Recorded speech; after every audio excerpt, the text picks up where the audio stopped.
As of about 10 minutes ago, I just uploaded my return to BookTube. Yay! And I must say, I am very excited. I'm very proud of myself. It was the best video I've ever made. There were some technical difficulties near the end of editing, but I fixed it and figured it all out, and I'm still using Windows Movie Maker, but I've been using it for so long, I've figured out some little tricks and doodads that I wasn't able to do before, and now my videos are even better, and better quality camera and everything, and I just feel really good.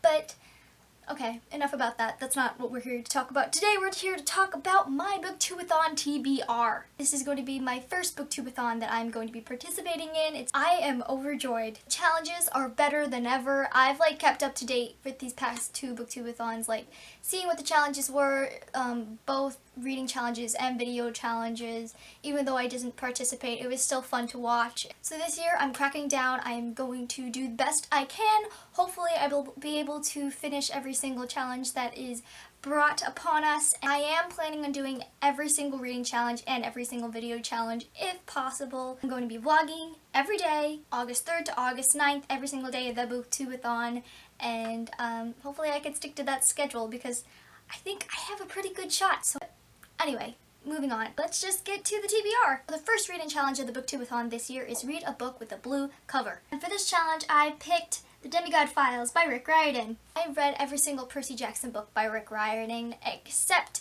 the short stories, including this one and the Demigod Diaries as well. But I'm not going to be reading that for the Booktube-A-Thon. I'm just going to start out with this one, and hopefully down the line I'll be able to read the Demigod Diaries as well. If I like this enough, I'll probably pick it up right after the Booktube-A-Thon's over. This is something that's short and not that time consuming, that I can just get through right away, and it's blue, so that's perfect. The second reading challenge is read a book by an author with the same first letter of your last name. That would be my phone. So for that challenge, I picked Attachments by Rainbow Rowell.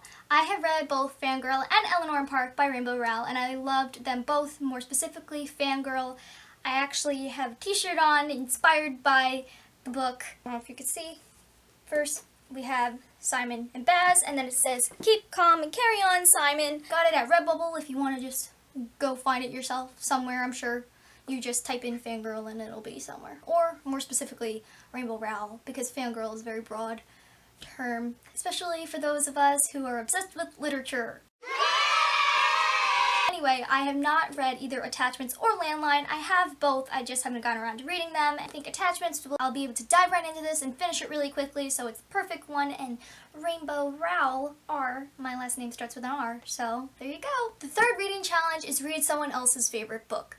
And so I decided to ask my mom what her favorite book was, and at first she was like, "I don't know what my favorite book is. How can you ask me that? There's a lot of books I like." And I thought she was going to choose one of her Nicholas Sparks books or James Patterson books, because that's just what she usually reads. But she said, okay, let me think about this. I have to pick a perfect book. And so she chose for me Divine Secrets of the Yaya Sisterhood by Rebecca Wells. And I know nothing about this book whatsoever, other than the fact that it was published the same year I was born, 1997, and also that I guess it's about mothers and daughters and stuff like that. But it has sentimental value to my mom, and so that's why she picked it. She wanted something special for me to read. She really put a lot of thought into this, and I really appreciate that. So I'm really excited to read this, even though I have no idea what it's about. We'll just see where it goes. The fourth reading challenge is read the last book you acquired, and that one for me would be Long Division by Kaisei Limon. That is definitely not how you say the author's name, but I have no idea, so I'm just gonna wing it. But anyway, Long Division, Kaisei Limon, last book I acquired. It's the book I have to read for school, and the only book I have to read for school going into my freshman year of college. And again, another one, I have no idea what it's about, but it's very short. It is only about 270 pages, and so that'll be something I can just dive right into, read really quick, and then move on. Plus, this helps me just get this book right out of the way when school starts at the end of August. The fifth Booktube-A-Thon challenge is read a book without letting it go, and I must say that I think that is the best challenge that anyone has ever come up with. I mean, it is so fun. I am so excited to do this challenge. I don't know why, but it's just so interesting to have to read a book. You don't have to read it in one sitting, but the catch is you have to hold it at all times. You cannot let the book go from your hand, which would probably be my right hand because I'm righty, and so there you go. I cannot let this book out of my hand the whole time until I finish reading it. So I thought, what is a book that is not so time consuming, that I can read really quickly, I don't have to put a lot of effort into it. So I chose Absolute Boyfriend by Yu Watasi. My friend got this for me for my birthday last February, and I just haven't gotten around to reading it yet. It is a manga, and it is the first manga that I'm ever going to be reading, and I've been really getting into graphic novels lately of any sort, so this will probably be really entertaining for me no matter what, so I can't wait. 6 reading challenge is very easy. It is read a book you really want to read. That could be any book you want, and so for this one I chose P.S. I Still Love You by Jenny Han. I've been wanting to read this book forever. It is the second and last book in the duology of the To All the Boys I Loved Before duology. I love Jenny Han. I love her writing so much. She's one of my favorite young adult contemporary authors. I read her Summer I Turned Pretty series years ago when I was like in 7th and 8th grade, and I loved those so much as well. I read To All the Boys I Loved Before last summer while I was on vacation, and it was one of the best things I've ever read. It was so great and cute and fun, and I'm so excited to read this one. I haven't gotten around to it yet. It came out like a month ago, so this one will be really easy to read in a day. I'm going to make sure of it. And of course, the 7th challenge, as always, is read 7 books within the week. And so I had one more book to pick. I didn't really know what I wanted to read, but I looked through my TBR, all the books that I've acquired that I haven't read yet. There's a lot of them, so that was kind of a hard challenge. And originally, I was deciding between 2 books, Zodiac and Control. You can see Zodiac right here by Ramina Russell, and then there's Control by Lydia Kang. And I decided to read Control because even though Zodiac has less pages than Control, Control's font is bigger, and for me, I've always thought that books with bigger font were a lot easier to read because it's less text on the page, so it feels like you're skimming through it a lot quicker. And that's just how my mind works, so I think this will be a lot easier to read than Zodiac. So I think Control is going to be really good, and it's science fiction, which is my favorite genre, so that'll be really fun. Although I didn't do a reaction or anything to last month's subscription box, which